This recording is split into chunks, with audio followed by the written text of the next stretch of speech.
It's still a long road ahead, but we're dedicated to keeping you informed every step of the way. Here on the EIB Election Hub, the blazing campaign trail will be uncensored and unfiltered. In this season, overflowing with promises, we will sift through each one to bring you the truth. This is the time for fierce and savage responses and an intense battle for the hearts and minds of the electorate.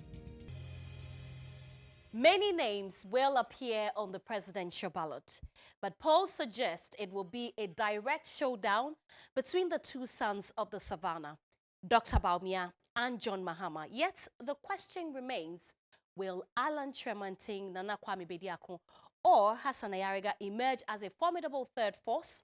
Well, we will never know, right, until the results are out. And very shortly, we'll be having a conversation on that. But joining me in the studio right now is Ibrahim Al-Hassan. He is the head of our political desk. Before I speak with Ibrahim, let's take a look at our official montage for EIB Election Hub 2024.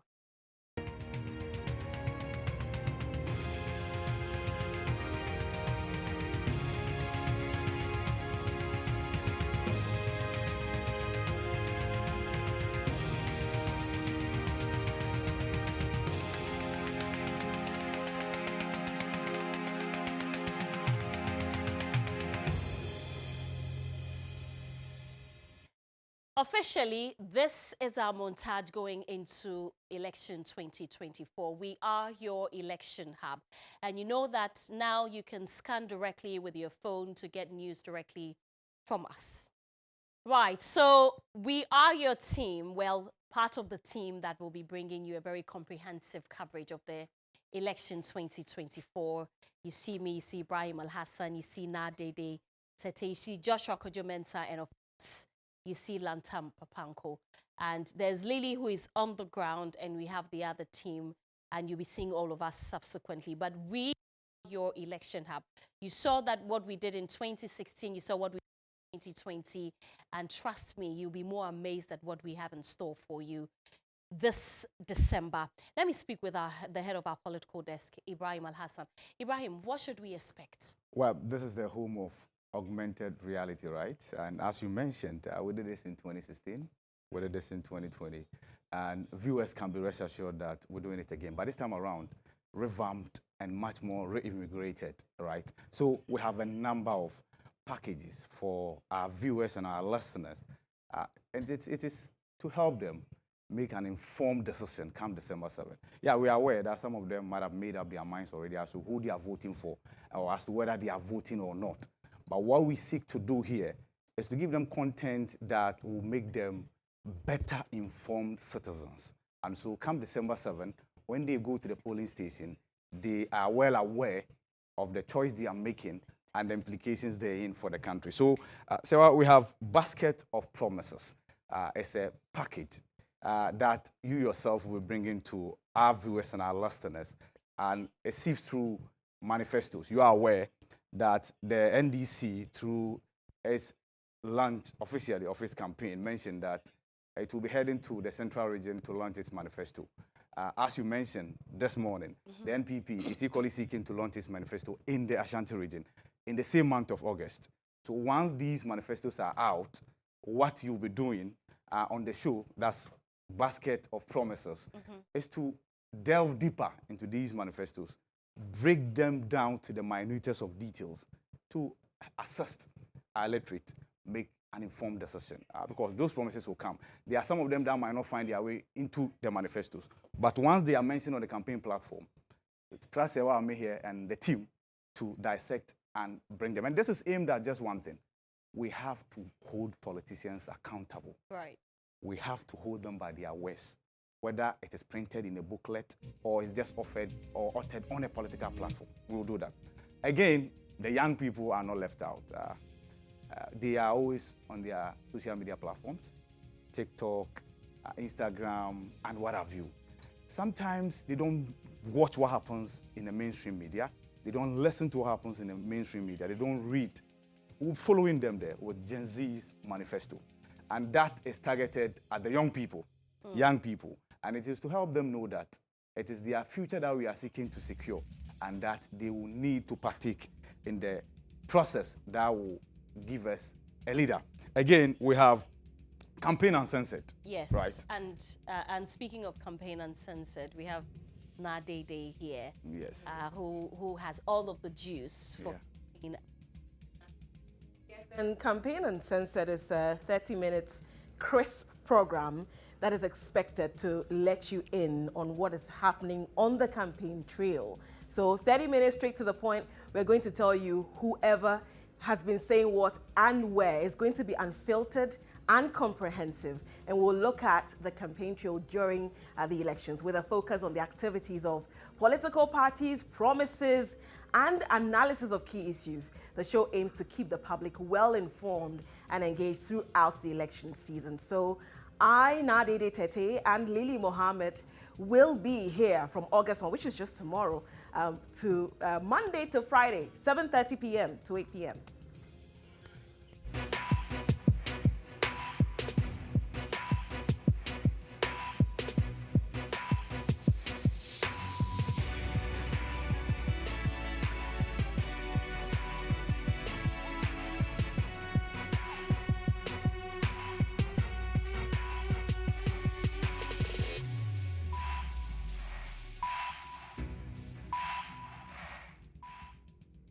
Also, there's a reason why political parties also put out their manifestos, and it's for us to peruse those documents and get to know exactly what their plans for the country would be. Interestingly, Sawami here, I know you'll be going through the manifestos of the political parties, so tell us more about that. Well, I thought that you would tell them about that and then tell me about that. I think that Joshua should tell them because I've been talking a lot. Right, Yeah? so it's basket full of promises, like Ivy said earlier, and it's dedicated to digesting the manifestos of the various political parties.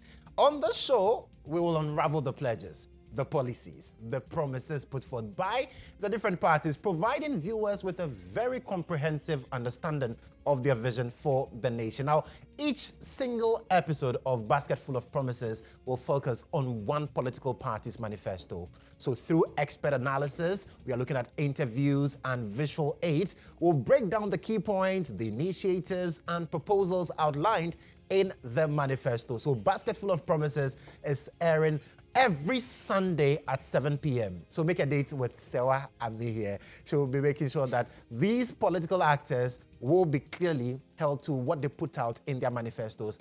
John Dramani Mahama announced on Saturday that on the 5th of August would have the NDC launch their manifesto in the central region. We'll also be hearing from the NPP to get to know exactly when we'll have a manifesto from them. But ultimately, Sewa Ami here will sit down, go through it, every single detail, the fine brushes. Will get you everything that they're saying in their manifesto, and we'll hold them to it so that when they come to power, they will not tell us that, you know what, we said it, but we are governing in a different way. This is what will happen when we come to the Basket Full of Promises. Interesting. But Lantam Papanko has more to tell us on our programming for the elections. Lantam. Well, many times there are a lot of boomers and millennials who make decisions for us, and sometimes without really considering us, and not anymore.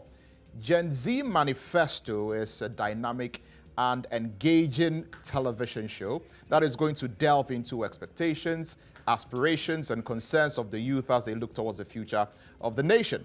With the upcoming election 2024, this show aims to give a voice to the younger generation, exploring their perspectives on various political, social, and economic issues.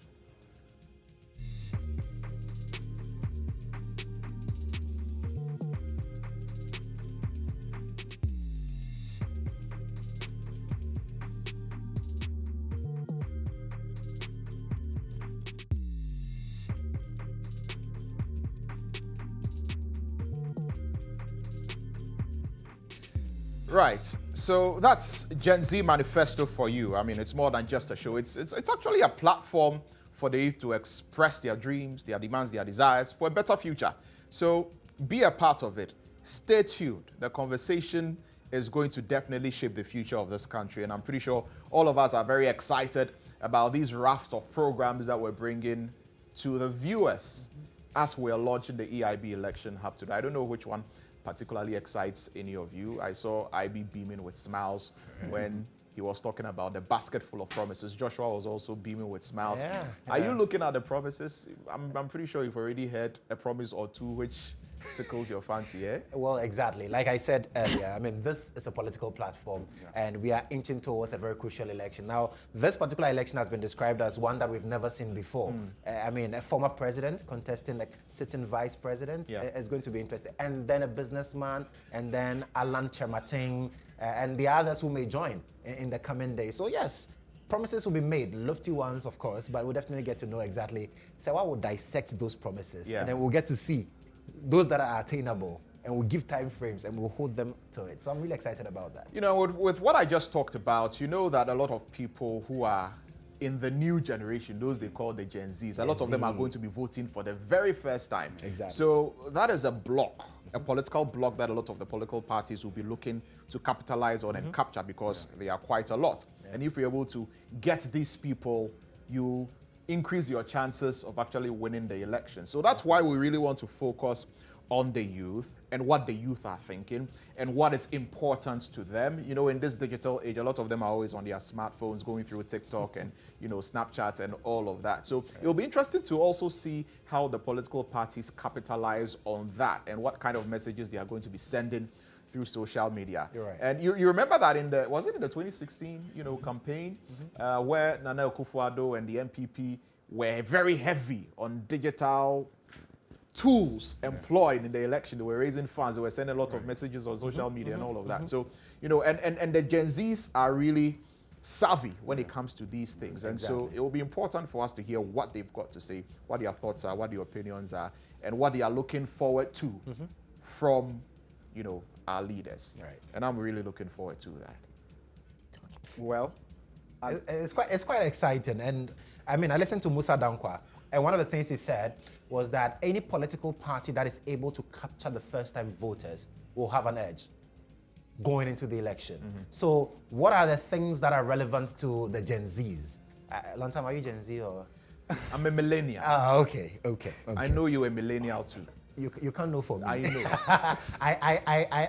I want to Oh, you subscribe. I identify as Gen Z. You are, I identify as Gen Z. you identify as Gen Z. No, because you see, the youth have so much energy, and there's so much they want to talk about, so much they want to expect. And these are not people who are generally acclimatized with what has happened in the political space for, say, the last 20, 30 years or so of our democracy and all of that. So it's interesting to get to know exactly what will inform their choices. And that's why we'll be doing the Gen Z manifesto.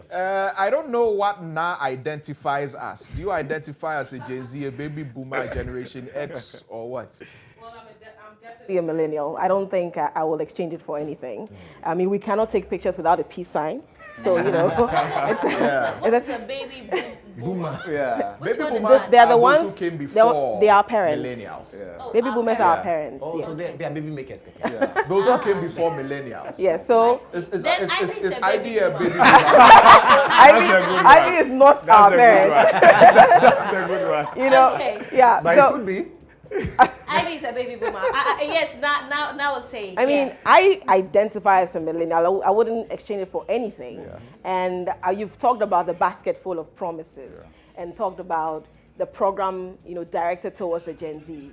You know, a recent survey by Afrobarometer indicated that support for democracy is declining. And they noticed that the younger people are leaning towards, you know, let's perhaps try the military rule, because they are not seeing the benefits of the democracy, and they have not lived the harsh circumstances of a coup as well. So they are thinking that it could be an alternative they are considering.